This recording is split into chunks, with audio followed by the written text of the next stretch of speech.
안녕하세요, 잉크예요. 원래 이번 편을 분홍 보라로 하려다가 제 생각보다 수가 너무 많아서 반으로 나뉘었어요.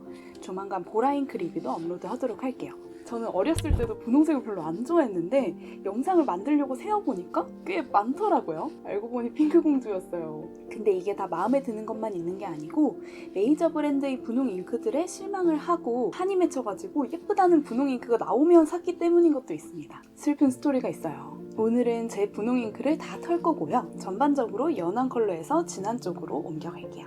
제 취향 저격인 여리여리한 색상들을 제일 먼저 소개해드릴게요.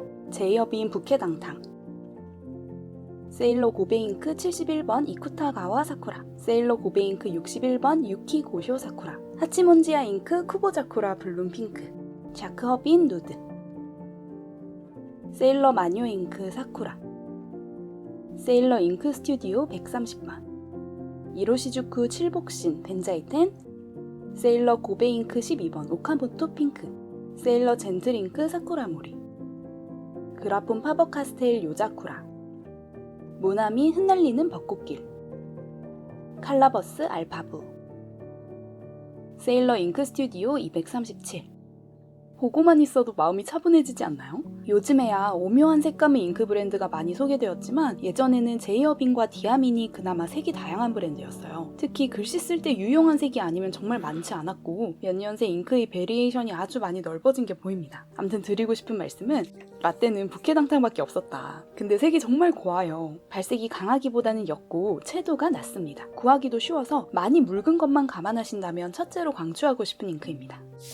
디아민은 가독성 좋은 색들이 많아서 이렇게 옅은 색엔 알맞은 게 없었고 또 다른 컬러 잉크 강자인 고베 잉크를 봅시다. 61번 유키고쇼 사쿠라는 눈이 쉬어가는 벚꽃 정도로 번역할 수 있을 것 같은데 완전 쿨한 핑크로 겨울 끝자락의 느낌이 납니다. 71번 이쿠타가와 사쿠라는 61번에 비해서 좀 더 회색이 섞인 듯한 연한 색입니다. 그렇다 해도 부케당탕 옆에 두면 훨씬 색감이 푸르러요. 세필에는 글씨를 읽을 수가 없으니까 절대 넣지 마시고요. 너무 묽어서 필감도 별로 좋진 않네요.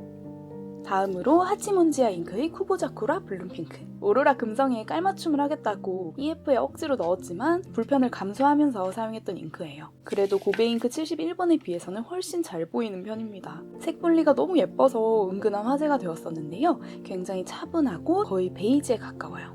그 옆의 자크업인 누드도 대체 잉크가 없는 제품입니다. 처음에 나왔을 때 마치 살색 크레파스처럼 사려 깊지 못한 네이밍이라는 비판을 수긍하면서 안 사려고 하다가 뒤늦게 구매했습니다. 둘을 놓고 보면 그래도 쿠보자쿠라 블룸핑크가 분홍색인 걸 보실 수 있어요. 다음 세일러 마뇨 사쿠라는 거의 연어색이에요. 그러면서도 투명하고 화사하고요.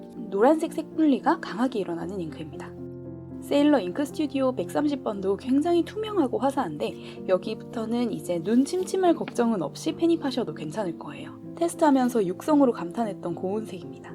이로시주쿠 칠복신 벤자이테는 130과 비교하면 좀 더 누디해지는 코랄 계열이에요. 따뜻한 투명 핑크입니다. 고베 잉크 12번 오카모토 핑크랑 톤은 상당히 비슷하지만 벤자이텐이 조금 더 여리하고 오카모토 핑크가 좀 더 짙은 느낌. 사쿠라모리는 오카모토 핑크에서 오렌지를 싹 뺀 고운 분홍이에요. 위의 130번은 아주 약하게 형광기가 있는 듯한 화사함이 있는데 사쿠라모리는 좀 더 명도가 낮습니다.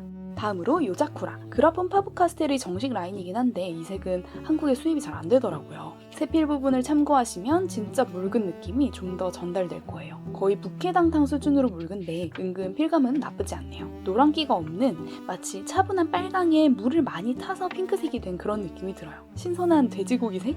놀라운 건 모나미 흩날리는 벚꽃길 색상이 요자쿠라랑 거의 똑같아요. 모나미보다 요자쿠라가 심지어 조금 더 묽은 거 빼곤 거의 같다고 봐도 되겠는데요? 요자쿠라의 훌륭한 저렴이 대체제가 될 듯합니다. 칼라버스의 알파부도 많이 묽고 곱습니다. 요자쿠라의 회색 한 방울 첨가한 느낌이에요. 세일러 잉크 스튜디오 237번은 되게 특이한데요. 옅은 편이라 잘은 안 보여도 플럼기가 있어요. 보랏빛에 탁한 느낌이 강하게 올라옵니다. 마르면 더 예뻐지더라고요. 다음으로 전반적으로 좀 더 짙으면서 형광기를 머금고 있는 잉크들입니다. 누들러 잉크 조지아 피치, 디아민 코랄, 디아민 핑크, 디아민 세리즈, 세일러 젠틀 잉크 핑크, 몽블랑 핑크, 이로시주쿠 츠츠지 철쭉, 이로시주쿠 칠복신 비샤몬텐, 이로시주쿠 모미지 홍역, 고베잉크 30번 오우지 체리, 왕자 체리. 개인적으로 형광기를 안 좋아해요. 특히 다른 색에서보다 레드 계열에서 형광이 강한 게 제 취향과는 잘 맞지 않더라고요.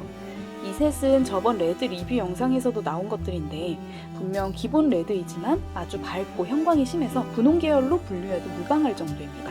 대체로 메이저 브랜드에서 심플하게 핑크라는 이름을 달고 나온 컬러들도 이 계열인 경우가 많아요.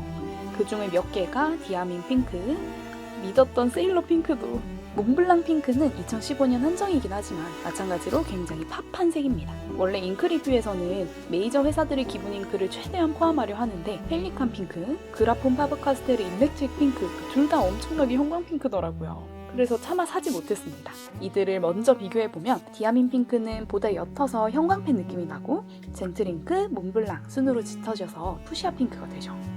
셋 다 텐은 많이 뜹니다. 누들러 잉크 조지아 피치는 아주 옅고 아마 제가 하이라이터용 잉크로 쓰기 위해서 구입했을 거예요. 그치만 밀크 포토지에도 사정없이 번지는 녀석으로 실제로 쓴 적은 거의 없습니다. 3개를 준비한 디아민은 모두 형광기가 많아서 이번 그룹에 분류되었습니다. 화장품 살 때 코랄과 핑크의 차이를 자연히 터득하게 되지만 그런 경험이 없으신 분들을 위해서 디아민 코랄을 핑크랑 놓고 보면 오렌지 쉐이드가 아주 두드러지는 게 보이시나요? 세리즈는 핑크보다 좀 더 진해요. 또 이로시주쿠는 대체로 자연의 색감을 구현하는 잉크라 파랑, 초록 계열의 맑은 느낌의 색상이 많아요. 츠츠지는 봄에 피는 철쭉을 보며 무슨 산이 불타는 것 같잖아요. 실제 철쭉색과 정말 비슷한 마젠타에 금태가 번쩍번쩍 뜹니다. 반면에 모미지는 못지않은 채도이지만 츠츠지의 푸른기가 많이 빠진 다홍색입니다. 칠복신 비샤몬테는 모미지에 가까운 둘의 사이 어딘가로 보아도 되겠어요. 텐은 다들 엄청나게 강합니다.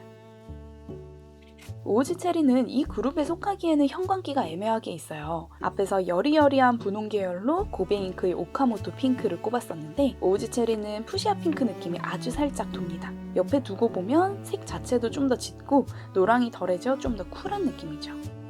이제는 형광기가 거의 없는 색들입니다. 피나이더 로쏘, 제이어빈 22번 르주 까르비에, 이로시주쿠 코스모스, 펠리칸 에델슈타인 루비, 모나미 복숭아빛 장미, 세일러 잉크 스튜디오 530번, 까렌다시 크로마틱스 디바인 핑크, 디아민 루비, 라반 아프로디테.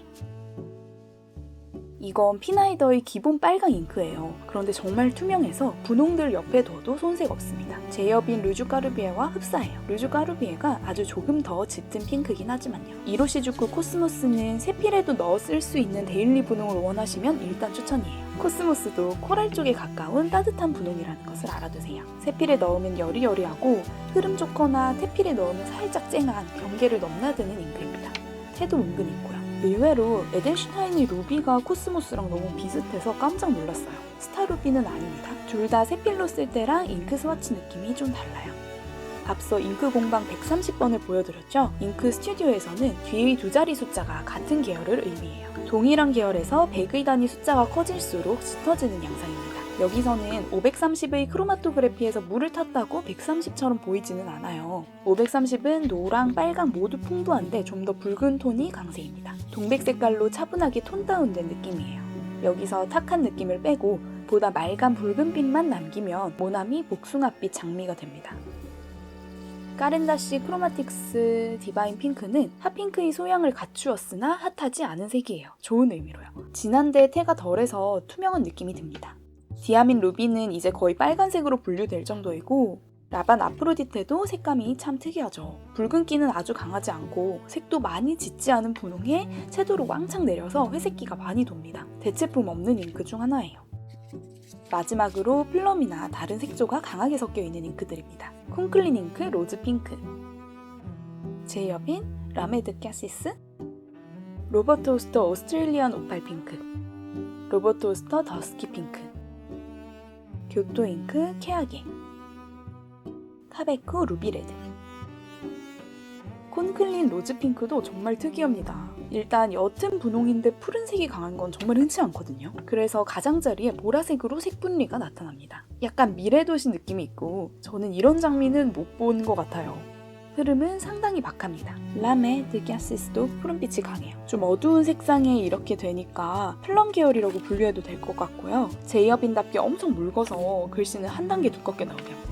로버트 호스터의 오스트레일리안 오팔 핑크, 더스키 핑크는 느낌은 비슷한데 진하기가 달라졌다고 봐도 될 것 같아요. 더스키 핑크에 물을 타면 오팔 핑크와 흡사하죠. 로버트 호스터는 자체 잉크들 중에 이렇게 농도만 다른 정도의 것들이 몇 개 있더라고요. 마찬가지로 저채도이고 왼쪽의 두 개보다 푸른기는 확실히 덜해서 이질적인 느낌보다는 차분한 무드가 있습니다. 교토 잉크 큐이로의 케하게는 좀 더 짙어지면서 푸른기도 살짝 있는 플럼의 끝자락입니다. 어느 정도 짙은 편이지만 텐은 없습니다. 여기서 좀 더 어두워지면서 채도도 조금 올리면 카베코 루비 레드가 되겠어요. 어떠셨나요? 분홍은 기본적으로 레드가 연하게 된 건데 레드의 농도와 노랑 또는 파랑이 살짝 더 들어있는지 또 검은색을 첨가한 것처럼 좀 더 탁해지면서 채도가 떨어지는지 등등에 따라서 느낌이 많이 달라지는 것 같습니다. 어차피 기본 라인에 핑크가 들어있는 회사가 거의 없기 때문에 최대한 많은 종류를 구경시켜 드리지 않은 생각으로 여러 개 준비해 보았어요. 이 중에 마음에 드시는 게 있으면 좋겠네요.